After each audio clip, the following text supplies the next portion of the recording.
Alors, petite vidéo au Maroc pour te faire un petit point sur mes loyers actuels. Actuellement en loyer, j'ai à peu près 12 000 € par mois. On est en juillet. Et là, en Airbnb, au 1er juillet, pour l'instant, j'ai 4 000 € de location. 3 950 à peu près. Sachant qu'au 1er juillet, au 1er du mois, t'as pas encore toutes tes locations du mois. T'as d'autres locations qui vont arriver. Donc, c'est pas le total de mes Airbnb du mois. Après, j'ai des locations à l'année. Et en location à l'année, j'ai beaucoup. J'ai quand même pas mal. Je sais plus exactement, mais en gros, là, en Airbnb, tous les mois, je fais plus de 6 000 € par mois. Et donc ce mois-ci, déjà, j'aurai plus de 10 000 € de loyer sûr. Beaucoup, bien plus que 10 000. Parce que juillet, août, c'est des périodes estivales, donc tu as plus de rentrées. Petite vidéo pour te montrer un petit peu. Là, on est au Maroc, on est à Tamraght. Ici, on est peut-être en juillet, début juillet, mais il fait pas très chaud. Il fait 24 degrés, 23 degrés. Je te remontre un peu le paysage, la mer. Au bout, là-bas, t'as la mer. Là-bas, t'as Tarazout. Tous les matins, je cours. Je descends en bagnole. Je descends de Tamraght et je cours jusqu'à Tarazout là-bas.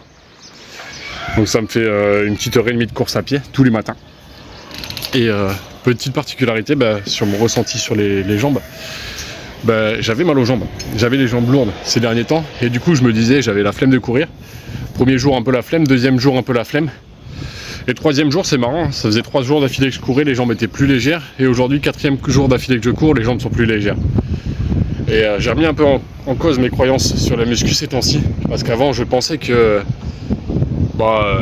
qu'il fallait absolument un jour de repos à chaque fois que tu t'entraînes, etc. Et je me suis rendu compte qu'il y a beaucoup de croyances qui sont fausses.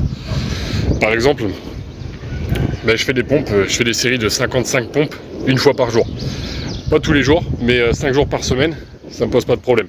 Si je fais 7 jours sur 7, niveau tendineux, je sens que ça commence à pas être très agréable, pas très confortable, niveau tendineux articulaire. Mais si je fais des séries de 55 pompes 5 fois par semaine, il n'y a aucun problème. Et pour la course à pied, ça fait 4 jours d'affilée que je cours, et au final, pas de problème de jambes, tu vois, pas de souci du tout, les jambes beaucoup plus légères qu'au premier jour. Donc on a beaucoup de croyances avec les temps de repos, on se dit que parfois on peut pas faire une chose régulièrement, mais on peut marcher tous les jours, tu vois. On peut marcher tous les jours, on doit pas marcher un jour, puis le lendemain se reposer, marcher un jour, le lendemain se reposer. Si tes volumes d'entraînement sont pas énormes, si tu as des entraînements peu volumineux, par exemple une série de 55 pompes, c'est pas un gros volume d'entraînement, c'est pas 3 heures d'entraînement. Donc ce qui fait qu'il faut quand même penser que dans ce cas-là, si c'est pas un entraînement de 3 heures chaque jour, c'est différent. Donc je fais des séries de 55 pompes 5 fois par semaine et tout va bien. Tu vois là, je suis allé courir 4 jours d'affilée et tout va bien. Je remets beaucoup en cause les croyances que j'avais sur la muscu ces temps-ci. Je fais une sèche, je mange très peu. Je porte les haltères de 46. Mon maximum au développé couché haltère, c'est 46 kg de chaque côté. Donc 92. Enfin 46 et 46 en haltère. Soit 92. J'arrive pas à passer les 88, mais avec 46, j'arrive à me basculer avec, tac, les décoller et en faire une. Et plus lourd, non. 48, il passe pas. Et 50, j'avais testé, il passe pas non plus. Donc voilà, tout simplement. Donc je remets en cause mes croyances sur la muscu ces temps-ci. Je prends de la protéine végétale. En France, là je suis au Maroc, j'ai pas pris ma protéine végétale. Je voulais pas prendre J'aurais pu aller à la Decathlon au Maroc, acheter un pot de prot végétale. Mais ici, on peut manger des omelettes, des sardines pour pas cher, du poisson grillé un peu partout. Donc ici, je mange pas de féculents, sauf le matin. Le matin, j'aime bien avoir mon petit-déj, donc malheureusement, j'ai pas envie de passer à côté de mon petit-déj marocain, qui est très sympa, avec du miel, avec les amandes grillées écrasées là. Je sais plus comment c'est, l'amlout je crois. Après avec les M-Semmel, mon chocolat chaud, mon jus d'orange pressé. J'aime bien prendre ça le matin. Je t'ai pas pris la vidéo de mon petit déj du matin, mais j'aime bien prendre ça le matin. Et du coup, globalement, le matin, c'est ma junk food entre guillemets. C'est ma bouffe pourrie là. L'idée, c'est de sécher, c'est de perdre mon petit morceau de gras là qui reste ici. Il n'y a pas grand chose, hein. Mais je veux perdre ce petit morceau de gras qui reste. Donc je suis dans actuellement, je dois être dans les 14% de taux de graisse. Si j'ai pas perdu beaucoup de graisse depuis que je suis parti de France, en partant de France il y a 5 jours, j'étais à 14. Donc si la balance est fiable. Donc je pense que je suis dans les 13-14% de graisse. L'idée, ça serait de tomber à 10% de graisse. Et je faisais un bon 85 kg pour 1m85. Et ben là, l'idée c'est et avant de faire ma sèche, j'étais à 20% de graisse et j'étais monté à 92 kg. Et bien en faisant ma sèche, j'arrive toujours à pousser mes haltères de 46. Donc je n'ai pas perdu de force parce que je conserve de la prot. Je fais pas mal de cardio, je faisais 1 heure de vélo d'appart par jour, ça va faire 3-4 mois. J'avais perdu pas mal de poids en pas longtemps, j'avais beaucoup séché en pas longtemps. J'avais perdu 4-5 kg par mois, je perdais plus d'1 kg par semaine. Parce que je bouffais plus de féculents, mes protéines. Et plus de féculents, mes protéines, et j'ai rajouté mon cardio. Après là ce mois-ci, j'étais un peu crevé, j'avais un peu la flemme, j'avais beaucoup travaillé, beaucoup de stress, à vouloir aller vite en immobilier, à racheter, à devoir lever de l'argent, etc. Donc un peu de stress, un peu de fatigue mentale, et du coup j'avais un peu moins pas mal de chantiers où il fallait que je passe pour décider ce que je voulais, etc.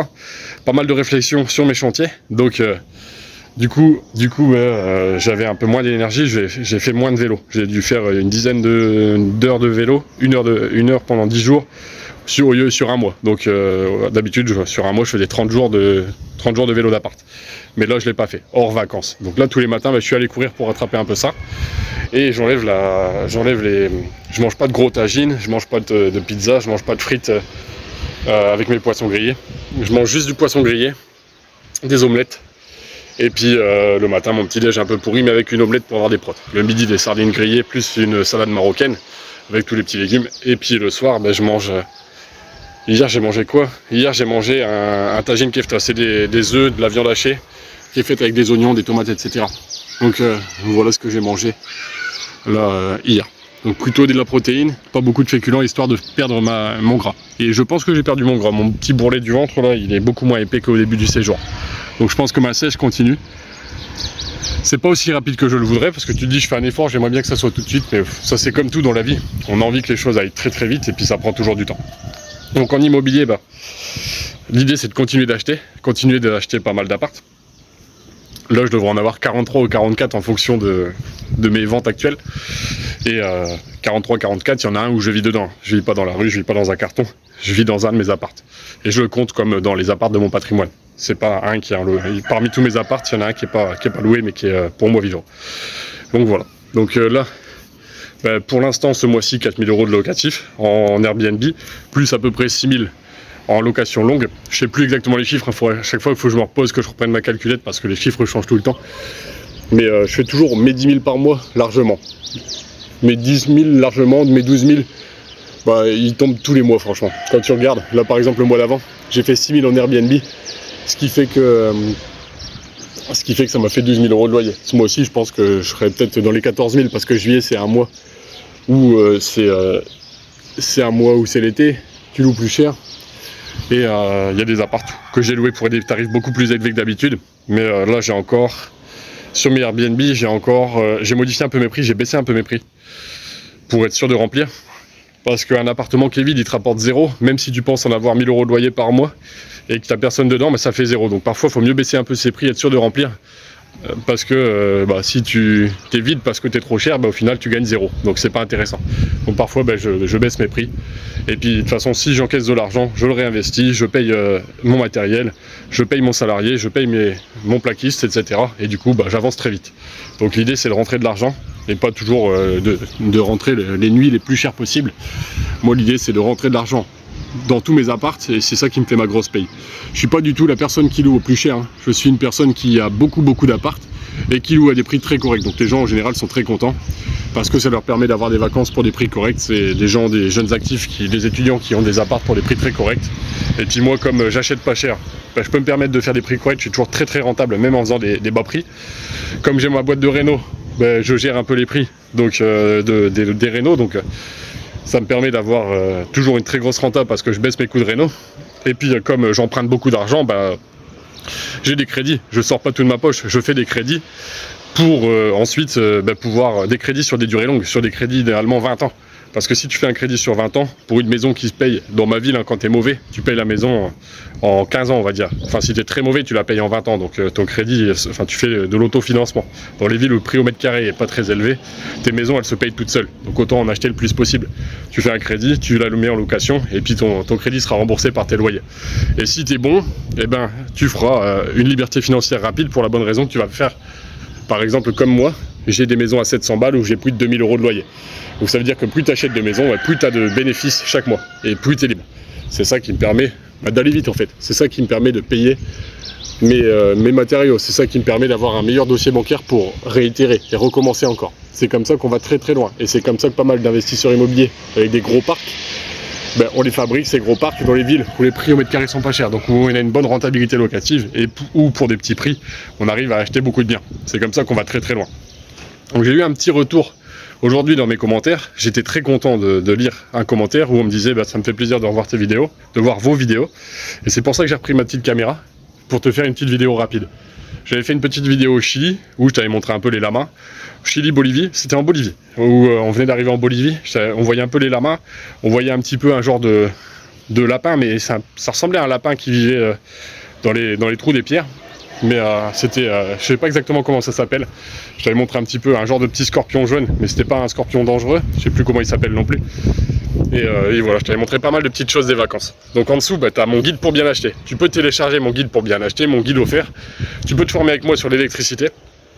J'ai eu mon CAP électricien. Enfin normalement, là, au 7 juillet, je devrais avoir eu mon CAP électricien. J'aurai les résultats. J'ai passé mon CAP électricien il n'y a pas longtemps.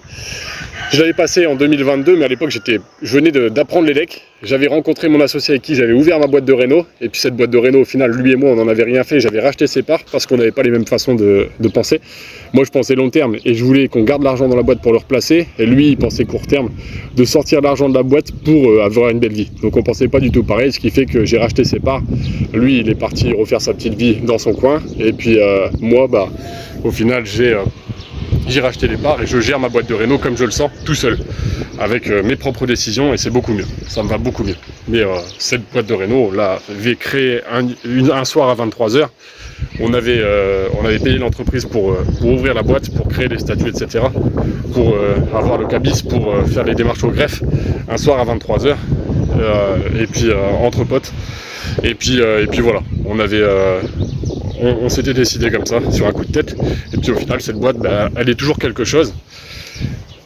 Elle me permet de rénover tous mes biens. J'ai un salarié. Donc ma boîte de réno que j'ai créée en 2019, maintenant, elle commence à grossir. Et puis l'idée, maintenant, j'aurai mon CAP électricien normalement dans 4-5 jours. À l'époque, en 2022, j'avais passé mon CAP en candidat libre. J'avais acheté une formation en ligne. Un organisme qui donnait des cours en PDF, et puis pas mal d'exercices, mais ces cours en fait c'était de la théorie, beaucoup de cours de théorie, sauf que nous au CAP, tout ce qui est maths, français, etc., j'avais pas à le passer parce que j'ai un diplôme de kiné, j'ai fait 5 ans d'études, moi c'est kiné, c'est en 4 ans. Donc j'ai fait première année de médecine plus 3 ans de kiné. Maintenant kiné c'est en 5 ans après le bac, ça a changé il y a pas longtemps après moi, 2 ans après moi. Donc moi je fais encore partie des kinés qui ont fait des études courtes. Mais grâce à mon master 1, j'avais pas besoin de repasser le français, les maths, j'avais pas besoin de repenser, je sais plus s'il y a l'histoire, etc. pour avoir le CAP, mais tout ça j'en étais dispensé. Et j'avais juste à passer une épreuve que j'avais passée en 2022, c'était santé, prévention, environnement je crois, une petite épreuve écrite. Donc ça, les cours de ma formation en ligne me permettaient d'avoir cette épreuve, puis même sans les cours, tu aurais pu avoir ton 10 sur 20 qui te permettait de valider, c'était pas très compliqué. Et par contre la pratique, tu avais une épreuve où tu devais câbler tout un câblage de type industriel avec des boutons poussoirs, avec un moteur, avec 2 moteurs. En fait c'était comme si tu travaillais pour une station d'épuration que tu étais envoyé et que tu devais fabriquer l'armoire électrique pour une station d'épuration où tu avais les commandes pour 2 moteurs. Pour une pompe, pour 2 pompes en fait. Et tu devais avoir sur ces moteurs, hop, il y avait un petit frelon, j'aime pas ça.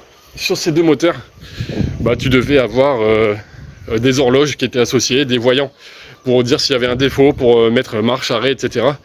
Je vais pouvoir les mettre en mode automatique, ces moteurs, les démarrer en mode automatique ou les démarrer en mode manuel. Donc tu devais avoir un truc, un petit bouton automatique ou manuel. Et les voyants de défaut, les voyants de marche, les voyants d'arrêt, etc. Fallait les relier. Fallait mettre... qu'est-ce qu'on devait mettre? Il y avait 2 relais à placer, il y avait un transfo pour ensuite alimenter les moteurs, pour alimenter le circuit commande, pour alimenter la commande avec des basses tensions. Alors, on avait quoi d'autre? On avait des boutons, on avait quoi à mettre? On avait les disjoncteurs pour protéger les moteurs, etc. Enfin, on avait toute une armoire technique à faire. Et voilà. Donc ça, c'était notre CAP. Et cette année, en 2023, je devais le repasser, mais j'ai cassé mes 2 jambes. J'étais à l'hôpital en fauteuil, donc dépression, je ne suis pas retourné faire mon épreuve. Et puis 2023, donc ensuite, comme je n'étais pas passé, je devais me réinscrire pour 2024, mais comme j'étais encore en dépression, j'allais pas bien du tout, j'ai loupé les inscriptions. Donc 2024, j'ai pas pu passer, et 2025, je vais repasser cette année. Et je l'ai eu. Et normalement, je l'ai eu dans 4-5 jours. Là, tous les examinateurs étaient très contents de moi. Donc, je devrais avoir les résultats. Donc, en dessous, mon guide pour bien acheter, tu peux regarder. Mes formations, tu peux regarder si tu veux que je t'accompagne à avoir un bon patrimoine. Avec ma technique, elle fonctionne. C'est celle que j'utilise et qui me permet d'acheter souvent et de contrôler les coûts et de ne pas prendre de risques.